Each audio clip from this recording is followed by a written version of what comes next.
Praise be Jesus and Mary. The readings for today's Mass are proper for the Solemnity of St Maximilian, and the theme of today's readings is the love of neighbor.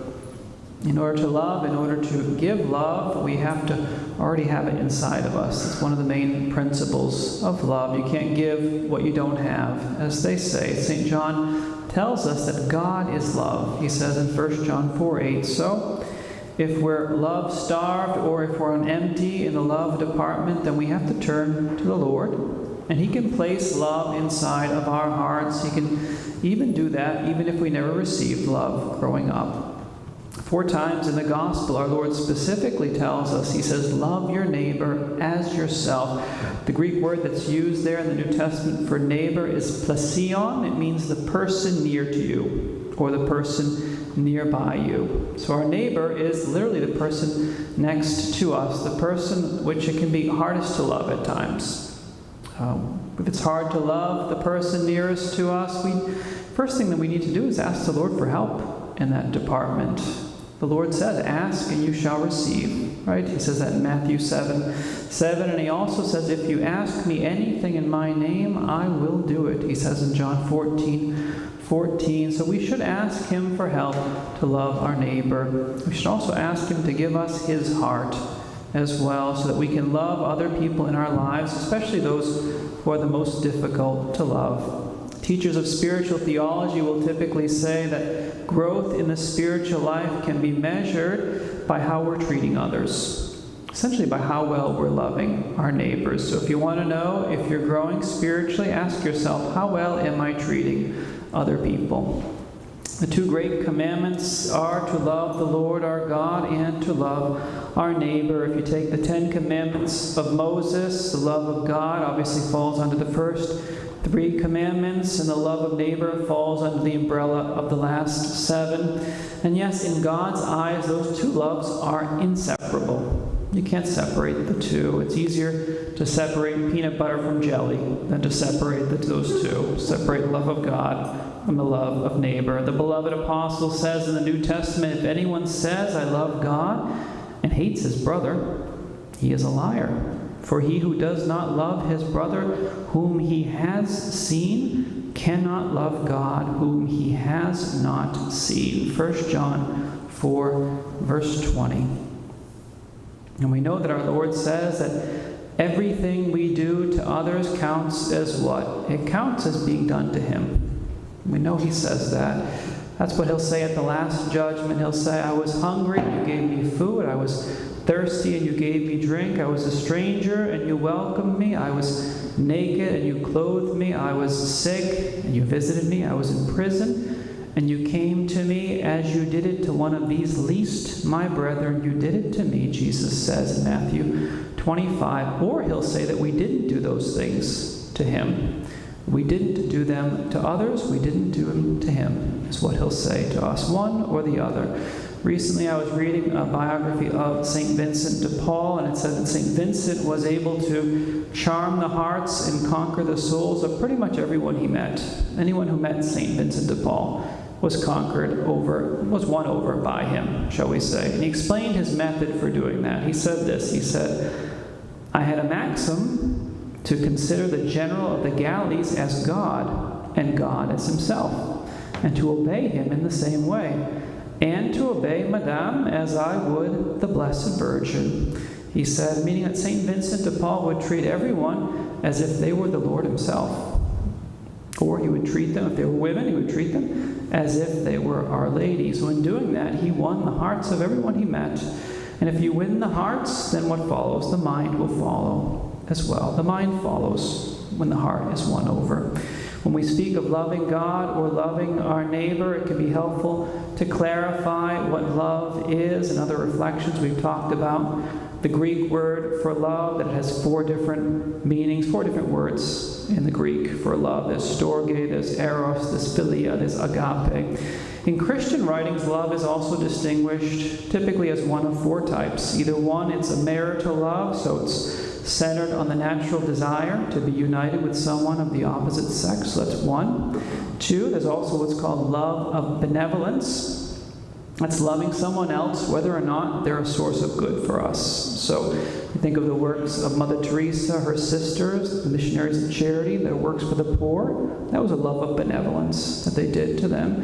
Even sometimes parents just loving their children can be a love of benevolence as well. When the children are difficult, that can be a love of benevolence. The third is also a love of complacence, it's called, which is a love shown to someone because of their inherent lovableness, without thought of personal gain on our part. So why do we do good to some people? Because their goodness and their good qualities attracts us to them. Some people are simply lovable. That's just the reality of it. They're just plain lovable. The fourth type of love is called the love of concupiscence, which is love shown to someone else for what we can get out of them. Essentially because we see them as a source of good for us. So it is more centered on me and on my needs than it really is centered on the other person, the love of concupiscence. The apostle describes the characteristics of true love or charity in his famous chapter, 1 Corinthians 13, when he says that love is patient, it is kind, it is not jealous, not pompous, not inflated, it is not rude, does not seek its own interests, it is not quick-tempered, does not brood over injury. It does not rejoice over wrongdoing, but rejoices with the truth. Love bears all things, believes all things, hopes all things, endures all things, says the apostle. That's 1 Corinthians 13, verses 4 through 7. So in a word, love is, in its best form, in its highest form, is selfless charity. It's wanting and willing the good for the other person. It's wanting and willing what's best for another person. And loving someone also means that we have to have the strength at times to let them go and entrust them to God. It also means that as well, not trying to control or fix others. We love others more truly and more deeply when we give God room to work in their lives, rather than us trying to play God for them. We have to be careful about that, rather than always trying to rescue them or trying to control or fix or correct everything. We need to give the Lord the freedom to work in people's lives, in their minds and in their hearts, the freedom to work in His way and with His perfect timing as well. And that takes trust in God, something that we have to cultivate in our lives. A lack of faith in God, a lack of trust in Him is what ties His hands, as it were. We don't want to tie God down in our relations with others. We don't want to step in when He tells us to step back. Sometimes He tells us to step back, we want to step in and fix. No, sometimes we have to make way for the Lord by literally getting out of His way. Literally letting the people go and trusting them to Him, by allowing Him to be in control, by allowing Him to be God.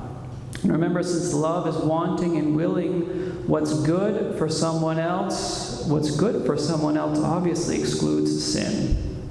Obviously excludes that. So because sin isn't good for anyone. So anything done for someone else or with someone else that's including sinning against God is not loving them. It's not loving towards them. You can't offend God, who is love, and think you're actually being loving. Can't actually do that. So when I ask myself, am I loving my neighbor? The first question I have to ask sometimes is, am I doing anything to my neighbor or for my neighbor or with my neighbor that's sinful? If so, I'm actually not loving them at all. To be careful about that. Affections and emotions can and should be a part of love, but they always need to be guided by the principle that we just mentioned, the principle to want and to will the good for the other person, what's good for our neighbor.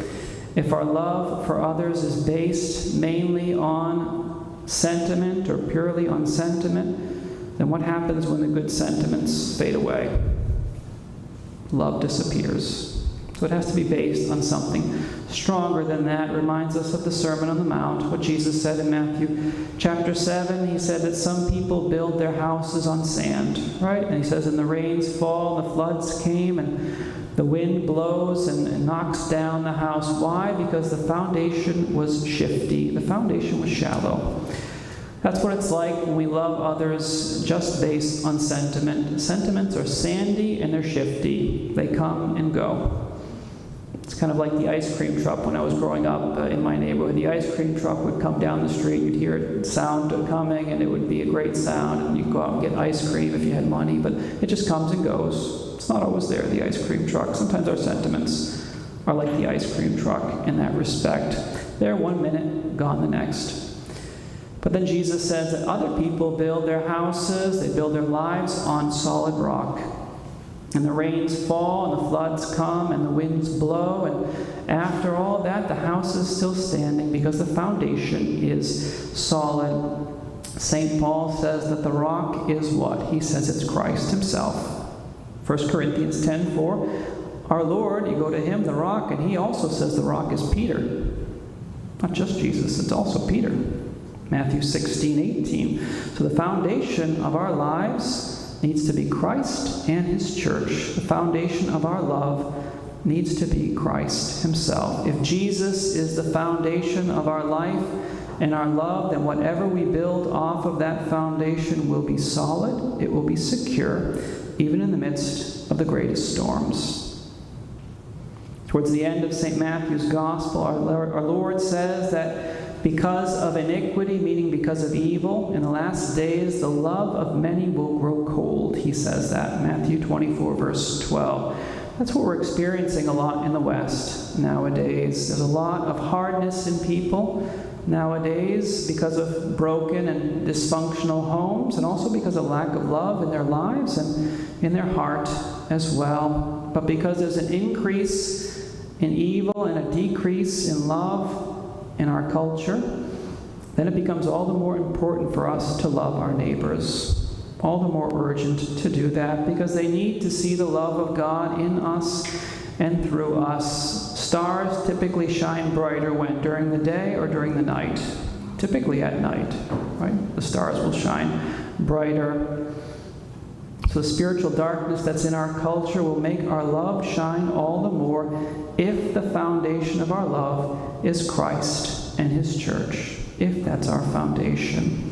That was one of the beautiful testimonies of the life of St Maximilian Kolbe, that in the midst of the two great wars of the last century, the light of Christ shone through him in a way that made people marvel, really, when they encountered him. And we're still singing the praises of his charity 80 years after his death. St. Maximilian allowed the Lord, and he allowed Our Lady to work in him and through him, and he allowed them the freedom to make him the saint that the Church celebrates today. Thanks be to God for that. So let's ask Our Lady on this eve of her Assumption for the grace to be able to love others with her heart and with the heart of her Son. Let's give her and our Lord also, let's give them the freedom to work in our hearts and in our minds and in our lives in the ways that they best see fit. Praise be Jesus and Mary.